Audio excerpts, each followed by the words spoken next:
Саламатсыздарбы? Биз Баткен мамлекеттик университетинин педагогика жана коммуникациялар коллежинин студенттери шаардын тургундарынан мамлекеттик тилдин 36 жылдыгына карата социологиялык сурамжылоо жүргүздүк. Анда эмесе ошол сурамжылоого көңүлүңүздөрдү бурабыз.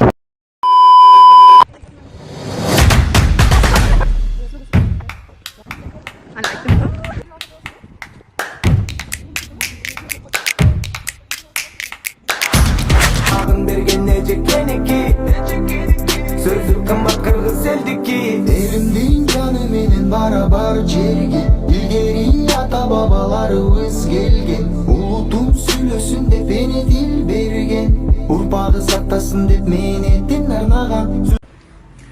Саламатсызбы? Кыргыз тилинин тарыхы боюнча кыскача маалымат билесизби? Ооба, саламатчылык.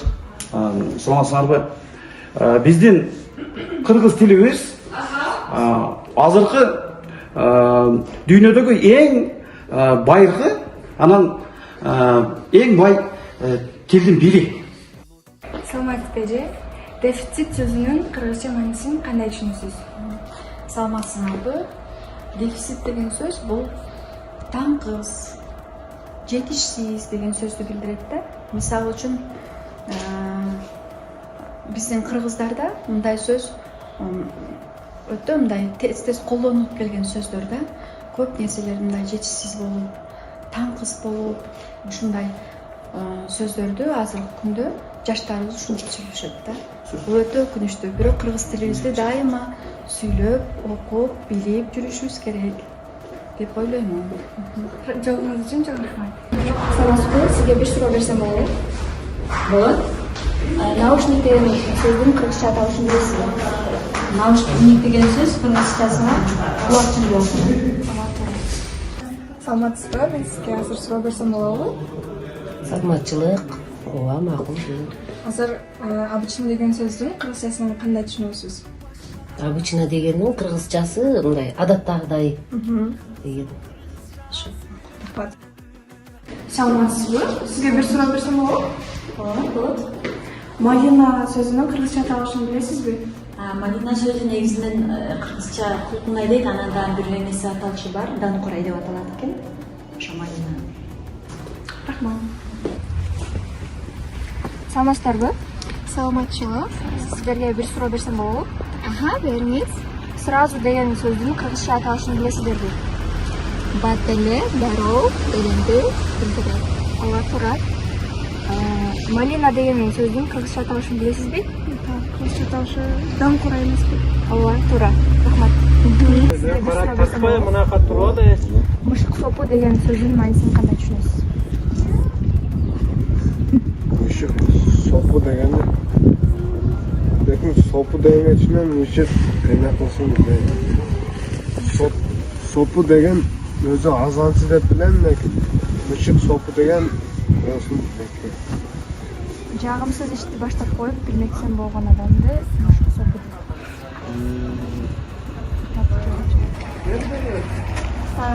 Сиз бир ичеги деген сөздү кандай түшүнөсүз маанисин? Кандай? Бир ичеги. Bir içegi Attar bir içegeli bolol. Tabii, oyun. Men oşoğa gana oşondayça düşünüyorum. Tüz içegi, çakanda primoy kişka depler. Бир ичеги деген бул аз тамак жеген адамды айтат экен. Attar primoy kişka olun kayra kol jeyt ko. Рахмат чоң.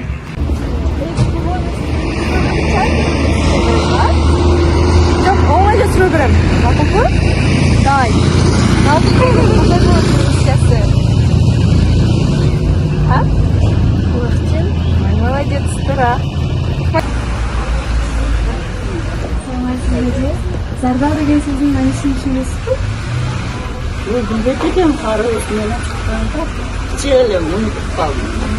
Зарда деген сөз бизде жол баштоочу дегенди түшүндүм. Жол бергениңиз үчүн чоң рахмат. Рахмат. Силерге рахмат. Саламатсызбы? Саламатсызбы. Сизге бир суроо берсем болобу? Макул.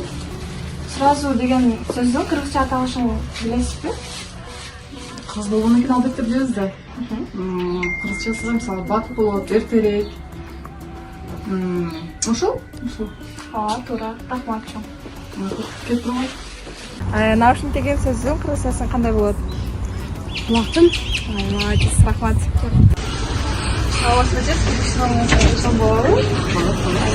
Биричеги сөздүн маанисин кандай түшүнөсүз? Биричеги. Ооба. Тамакка зыйган. Тамакка жеген адам? Ооба. Рахмат. Саламатсызбы? Кераяк деген сөздүн маанисиге кандай түшүнөсүз? Кераяк деген маанисиге пут кийимибизди ар ким ар кандай кийет го, бир кылдар чоң кийет, бир кылдар кичине кийет. Ооба эже, жооңуз кичине ката болуп калды. Туура жооп болсо, каяш ачыл тил албас деген маанини билдирет. Рахмат эже. Майли, Саламатсызбы эже? Азыр биз суроо жооп кылып жүрөт элек да. Сиз мышык сопу дегенди кыргызча маанисине кандай түшүнөсүз? Мышык сопу деген бул сөз биринчи жолу угуп атам, бирок сопу деген сөздү билем. Себеби муну мечиттерде сопу шайлап алат да, ал азан айтат, элди күтөт, ал сопу биримдикке чакырат, сопу баары чогулгандан кийин анан азан айтат. Бир жагы бир сопу элди намазга чакырат. Сопу дегенди ушундай түшүнөм, бирок мышык деген биле албайт экенмин ушуну. Саламатсызбы? Сизге бир суроо менен кайрылайын. Саламатчылык, кайрылыңыз. Зардал деген сөздүн маанисин кандай түшүнөсүз?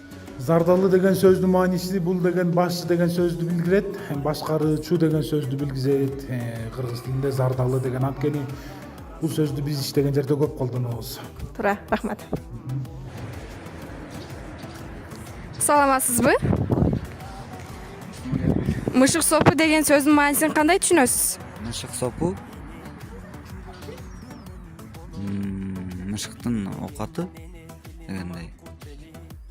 Мышык сопу деген сөздүн мааниси бул былыктуу ишти баштап коюп, билмексен болуп жүргөн адамга карата айтылат.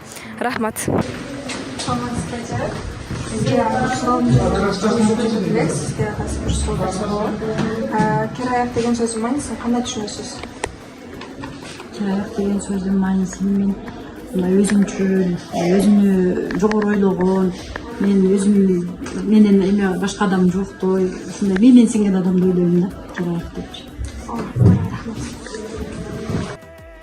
Саламатсызбы, байке? Сизге бир суроо берейин. Зардал деген сөздүн маанисин кандай түшүнөсүз? Зардал деген билем жол башчы болсо керек. Ошондой мааниде болсо керек да. Ошондой мааниде эле, ошондой болсо керек. Же болсо башчы, же жол башчы деген болсо мүмкүн, ошондой зат. Башка маани билбейт экен. Ооба, туура. Саламатсызбы? Наушник деген сөздүн кыргызчасы кандай болот? Саламатсызбы? Кулакчын болот. Ооба, туура. Саламатсызбы? Мен сизге азыр бир суроо берейин. Жооп бере аласызбы? Аракет кылып көрөйүн. Дефицит сөзүнүн кыргызчасын кандай түшүнөсүз?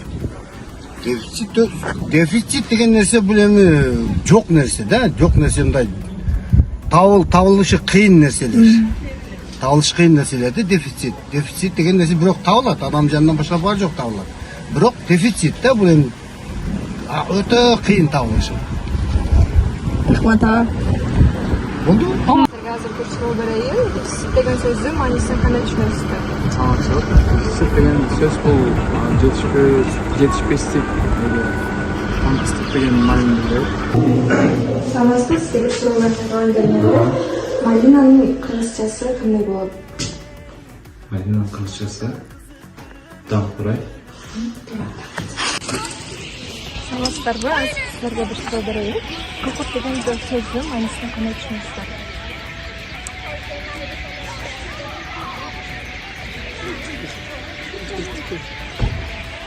Кукут деген бул ич арада жүргөн душманды айтат. Рахмат. Кыргызбек сабагын берген эжекеники, сөзү менин экендики, сөзү менин элекендики, бул жашоодук бул сеники.